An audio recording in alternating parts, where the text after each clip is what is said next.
Aqui tem uma foto de John Archibald Wheeler.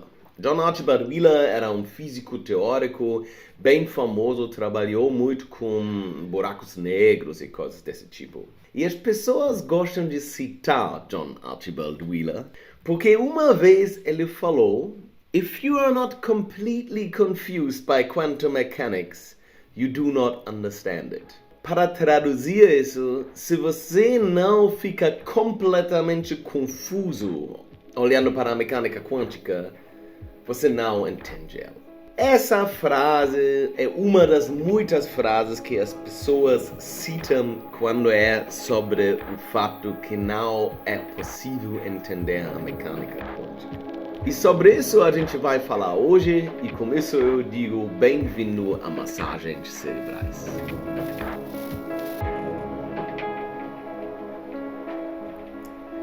É realmente o caso que ninguém entende a mecânica quântica. Isso não é tão claro primeiro. E por isso eu gostaria de começar a falar sobre o que significa realmente entender. Porque entender pode significar muita coisa. E na ciência, em muitos casos, entender significa mais se acostumar do que algo diferente. Mas vamos então agora ver sobre qual tipo de entendimento a gente fala quando a gente diz que é difícil entender a mecânica quântica. Por que especificamente na cena esotérica existem alguns mal-entendidos aqui? Vamos pegar um exemplo de engenharia versus física fundamental.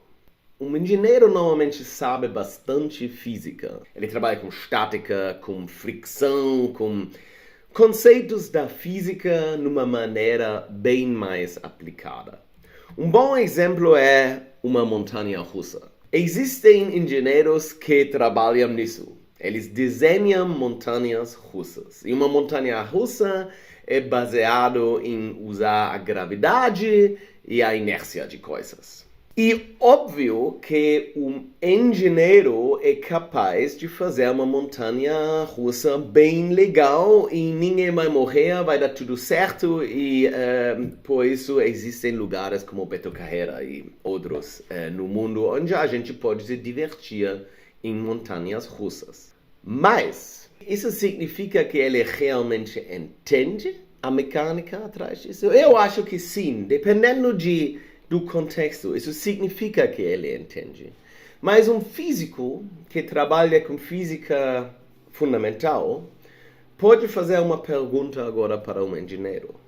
Ele pode dizer: você sabe, como engenheiro, que a massa gravitacional é igual à massa de inércia. Na verdade, se você é engenheiro, você só conhece uma massa. Mas um físico, ele vai dizer: olha, existe uma diferença. E existe uma razão por que eles são mais ou menos iguais, ou são iguais. Isso, na verdade, foi uma pergunta antiga na física. E dependendo de quem você pergunta, ela é respondida com a relatividade de Albert Einstein. Mas o ponto é, o físico, ele entende algo aqui, supostamente, que o engenheiro não entende. Mas isso significa que o engenheiro não entende a mecânica? Porque ele não entende a diferença entre massa inercial e massa gravitacional? Provavelmente não. Ou provavelmente sim, dependendo da sua perspectiva. E a razão por que eu conto tudo isso é porque, como a mecânica quântica, é bem similar. A gente sabe muito bem a mecânica quântica e a gente aproveita a mecânica quântica. Existem sensores baseados em mecânica quântica. Os processores no seu computador, eles usam mecânica quântica em forma de transistores. Se você vai para o hospital e você precisa de uma ressonância magnética, você usa propriedades quânticas. E existem muito mais casos em qual nós usamos a mecânica quântica para melhorar a nossa vida e certas empresas usam a mecânica quântica para fazer dinheiro.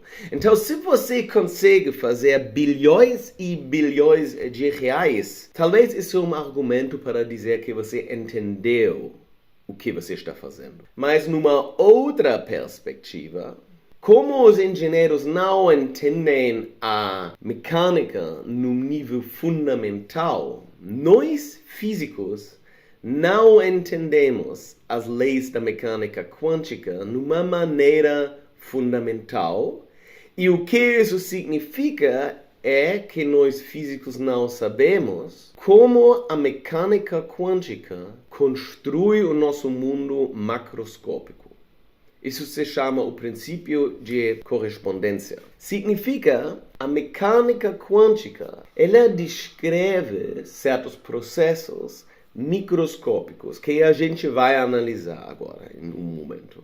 Mas, se você agora pega, usando a mecânica quântica, muitos corpos microscópicos, como os átomos do seu corpo, o que tem que sair são as leis do nosso mundo macroscópico, tipo a mecânica de Newton. Mas isso realmente é o caso ou não? E aqui tem exatamente o problema. A mecânica quântica, ela é guiada principalmente para a equação de Schrödinger, essa equação aqui. Claro, vocês não precisam entender a equação de Schrödinger. O que vocês devem entender, essa letra grega, que parece assim, né, que está dentro desses colchetes estranhos, ele simboliza um estado quântico. E um estado quântico, ele normalmente não está puro. No mundo quântico, as coisas existem em superposições. Se você olha para um elétron, o elétron tem um spin, que a gente geralmente simboliza como uma seta. E você tem que imaginar agora que essa seta, quando o elétron está aqui em algum lugar, não aponta para lá, não aponta para lá, mas aponta um pouquinho para lá, talvez um pouquinho para lá. O sistema vive numa superposição de estados diferentes. Assim, a equação de Schrödinger descreve o comportamento probabilístico. Significa, essa equação te dá como um sistema evolve. Isso significa que você agora pode dizer, depois de tantos e tantos segundos, esse elétron olha com uma probabilidade de 20% para lá, 30% para lá, 40% para lá, não sei o que. E isso é estritamente probabilística. Mas o mundo macroscópico, o mundo em qual você vive, não é. Esse controle remoto, ela está exatamente no estado em qual ela é agora. Ela não olha um pouco para cima, um pouco para baixo. Não, agora ela olha para cima, como aqui os botões. Agora ela olha para baixo, agora ela está em frente da câmera. E tudo isso é simplesmente como ela é. Ela nunca existe num estado de superposição. Então, como conectar essas duas coisas? Historicamente falando, quando a mecânica quântica era nova, quando as pessoas começaram a entender a mecânica quântica, agora eu uso essa palavra entender, depois de fazer uma palestra sobre essa palavra é problemática, mas eu quero dizer, a época em qual a mecânica quântica ainda foi no processo de ser descoberta. Nessa época, as pessoas repararam que um sistema está num estado de superposições quando ninguém olha, mas quando você olha, quando você faz uma medida, o sistema entra num estado macroscópico determinado. Essa associação entre o mundo probabilístico e o mundo macroscópico funciona sob uma medida. E por isso o problema que eu estou discutindo aqui é chamado o problema de medida. A pergunta agora é o que é uma medida e o que acontece quando você faz uma medida. Então, por exemplo, se você olha para algum objeto, você obviamente faz algum tipo de medida. Se um corpo interage com um outro corpo, Isso, numa certa maneira, é algum tipo de medida. Mas no mundo quântico, dois elétrons podem interagir e existir em estados de superposições. Então, um estado assim, probabilístico. Quando isso é o caso, a gente diz que eles vivem num estado coerente. E o que a gente chama agora uma medida é qualquer processo que quebra esse estado de coerência. E aqui começa o problema, realmente. Porque se você quebra a coerência, a pergunta é por que você quebra a coerência e como o sistema decide agora em qual estado ele vai viver. Vocês têm que imaginar que o tempo todo os sistemas saem do estado de coerência, mas as possibilidades em quais eles agora existem são infinitos. Então, teoricamente, a gente deve ter muitas realidades no mesmo tempo que, teoricamente, poderiam existir, mas só existe uma realidade. Esse problema é muito pesado e é um dos problemas filosóficos na mecânica quântica que realmente parece extremamente complicado para resolver. Esse problema, o problema de medida, existe dentro da mecânica quântica. Você não precisa uma segunda teoria. Então vamos lá. Quais são as soluções? As possíveis soluções são o que a gente chama de interpretações de mecânica quântica. Uma dessas interpretações é muitos mundos. Eu tinha dito agora que, teoricamente, deve existir um número infinito de possibilidades.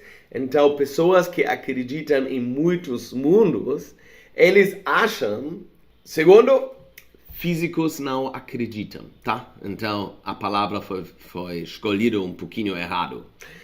Mas, então, as pessoas que defendem essa ideia de muitos mundos, eles dizem que, teoricamente, todas as realidades existem e você, com a sua consciência, o tempo todo só existe em um universo, mas, na verdade, existe um número infinito de cópias de você em outros universos, porque o tempo todo milhões e bilhões de universos são criados.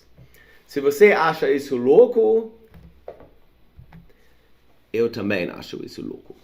Mas vamos para uma outra possibilidade para resolver esse problema. Isso são variáveis escondidas. E a teoria mais famosa com variáveis escondidas é a mecânica de de Broglie-Bohm ou ondas pilotas. E isso são teorias que dizem, na verdade, isso aqui, essa equação aqui, é uma equação probabilística, mas existem variáveis não locais atrás dessa equação. Então, essa equação aqui é só uma equação efetiva. E, na verdade, existe uma teoria embaixo com essas ondas pilotas que aqui eu não vou discutir.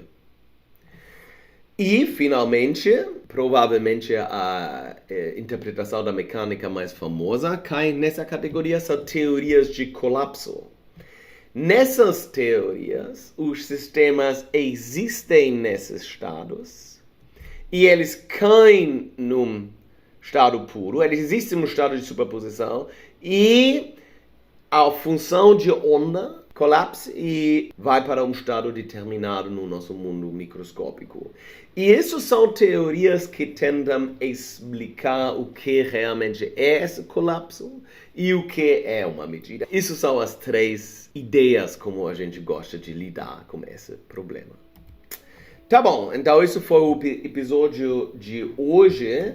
Se alguém quer ver o livro mais profundo que existe sobre esse tópico que eu já li, eu sugiro ler esse livro de... agora aqui está espelhado. Isso é Philosophy of Physics, Quantum Theory, de Tim Maudlin. Esse livro é um livro bem legal, mas também é um livro bem, de um nível relativamente alto, né? É mais para pessoas que sabem um pouco de física. Tá bom, e se vocês gostaram desse vídeo, por favor, dá um like. É um prazer ter vocês aqui e até a próxima.